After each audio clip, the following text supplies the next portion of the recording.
આપણે હૃદયને સ્નાયુને સપ્લાય કરતી જે મેઇન 3 ધમનીઓ છે એમાં ક્યારેક પણ અને કોઈ પણ જગ્યાએ બ્લોક થાય એને આપણે કોરોનરી આર્ટરી ડિસીઝ કહીએ છીએ. સીએડીના મુખ્ય કારણ હોય છે આથરોસ્ક્લેરોસિસ, જેને આપણે કહીએ કે ધમનીઓની અંદર કોલેસ્ટ્રોલ કાં તો પ્લાક જામી જાય. એ ઘણા બધા બીજા કોઝિસ બી હોય છે જે રેર હોય છે, જેમ કે ડિસેક્શન, એમ્બોલિઝમ, સ્પાઝમ અને ધમનીયા ફૂક્કો જેવું ફૂલી જાય, અન્યુરિઝમ એવા હોય. બેસિકલી 2 ટાઈપના રિસ્ક ફેક્ટર્સ હોઈ શકે છે જે આપણા કંટ્રોલમાં છે, એ જે મોડિફાઈ કરી શકીએ છે, એ જેમ કે ડાયાબિટીસ છે, બ્લડ પ્રેશર છે, કોલેસ્ટ્રોલ છે, કિડનીની બીમારી છે, એ બધા.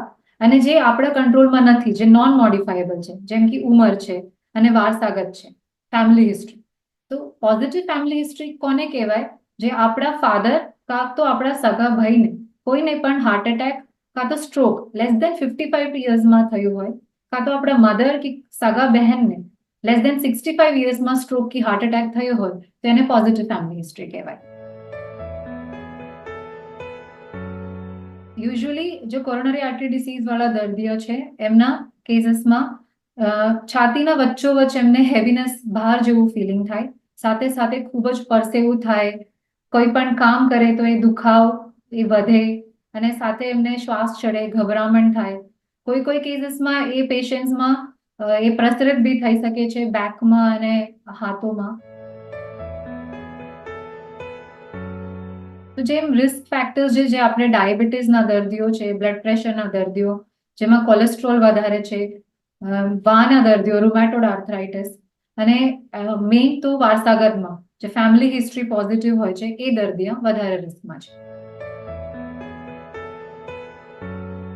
આપણે ટ્રીટમેન્ટ સમયસર ના લઈએ તો પછી હૃદયના સ્નાયુના ડેમેજ શરૂ થઈ જશે, હાર્ટ એટેક કાં તો હૃદય રોગનો હુમલો, હાર્ટ ફેલિયર, હૃદયના જે રિધમ છે એ અનિયમિત થઈ શકે છે, ઘણા કેસીસમાં અચાનક મૃત્યુ બી થઈ શકે છે. જે ઓલરેડી ધમનીઓમાં બ્લોક હોય તો એને આપણે વધતા એ રોકી શકાય છે, પણ એને ઓછું ના કરી શકાય. આપણે ટ્રીટમેન્ટ લઈ શકાય છે મેડિસિન્સથી અને એક ઇન્ટરવેન્શન્સથી. એન્જિયોગ્રાફી કર્યા પછી તમને નળીઓમાં બ્લોક હોય તો એને આપણે ખોલી શકીએ સ્ટેન્ટથી, કાં તો બાયપાસ કરીને બી ફ્લો એસ્ટાબ્લિશ કરી શકીએ છીએ.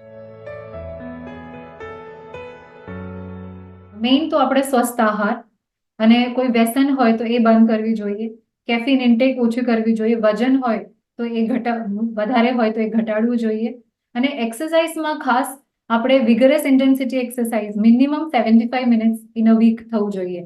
વિગરસ ઇન્ટેન્સિટી એક્ઝામ્પલ આપણે જોગિંગ કરીએ એ, અને મોડરેટ ઇન્ટેન્સિટી જેમ કે આપણે બ્રિસ્ક વોકિંગ કરીએ છીએ એ મોડરેટ ઇન્ટેન્સિટીમાં આવે, તો એ મિનિમમ એટલીસ્ટ 150 મિનિટ્સ આપણે અઠવાડિયામાં એ કેલ્ક્યુલેટ કરીને થવું જોઈએ for a healthy lifestyle. Main ડાયટમાં એક મેડિટેરેનિયન ડાયટ છે, એમાં આપણે શાકભાજી, ફ્રૂટ્સ, કઠોળ, નટ્સ જેમ કે આપણે અખરોટ છે, બદામ છે, પિસ્તા છે, એનું માત્રા વધારે લેવું જોઈએ. અને one of the best oils extra virgin olive oil છે એમાં. અને જે બાકીના જે રિસ્ક ફેક્ટર્સ છે એને બી આપણે કંટ્રોલમાં રાખવું જોઈએ. નોન વેજીટેરિયન્સ હોય તો એમનામાં રેડ મીટ અવોઇડ કરવું જોઈએ, ફિશ અલાઉડ છે, પ્રોસેસ્ડ ફૂડ કમ્પ્લીટલી અવોઇડ કરવું જોઈએ.